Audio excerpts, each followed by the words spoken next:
On the day Ethan Moore and I are supposed to marry, his adoptive sister, Hazel Moore, threatens to jump off a building. Ethan abandons me in my wedding dress and leaves me jilted for her. As the guests watch me mockingly, I boldly announce, "I'll marry anyone who dares walk down this aisle to me." 3 years later, Ethan returns to the Moore residence with Hazel. I'm seated on the couch and enjoying some oatmeal while watching TV. Ethan stares at my baby bump and snarls, "Who's the father of that child in your belly?" I sip my oatmeal and smile faintly. A member of the Moore family, of course. Ethan Moore stormed over, his face twisted with rage as he yanked me off the couch. Shameless. I left with Hazel on our wedding day. I haven't stepped foot in this place for 3 years. How could that child in your belly be mine? I almost laughed. I never said it was his. He wasn't the only man in the Moore family. Of course, it's not your child. You're not even worthy of being his father, I said. Hazel Moore's face twisted in shock. Audrey Smith, even if Ethan ran away from the wedding, he still left you with the title of Mrs. Moore. You've been living a life of luxury in the Moore family. How could you shamelessly get pregnant with someone else's child? I glanced at her. You're the adopted daughter of the Moore family, and you had the nerve to seduce your own brother. If we're talking about being shameless, who could possibly beat the two of you? Hazel's voice turned pitiful as she looked at Ethan. Ethan, for the past 3 years, we've kept things respectful.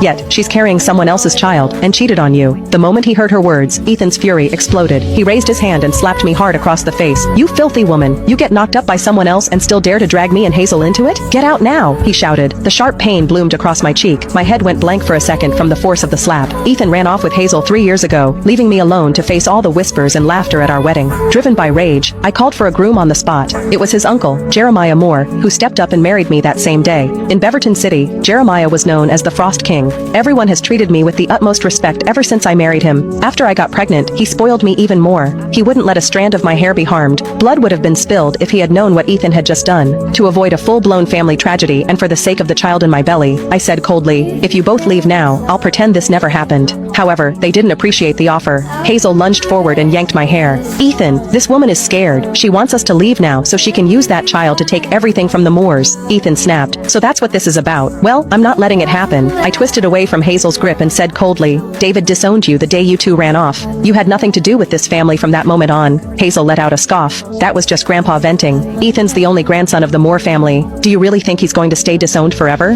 Ethan's expression turned smug. "Grandpa already said everything belongs to me." I placed a hand over my belly, my voice icy. "Not anymore. This child is also a member of the Moore family." I thought I'd made myself perfectly clear. However, Ethan's eyes flared with rage as he stared at me. "So you're planning to pass that illegitimate child off as a Moore? I'll teach you a lesson now." His slap landed even harder this time. I clutched my belly as I collapsed to the floor. Upon seeing the twisted hatred on their faces, panic surged inside me. I couldn't let them hurt the baby. I said desperately, "He is not an illegitimate child. He is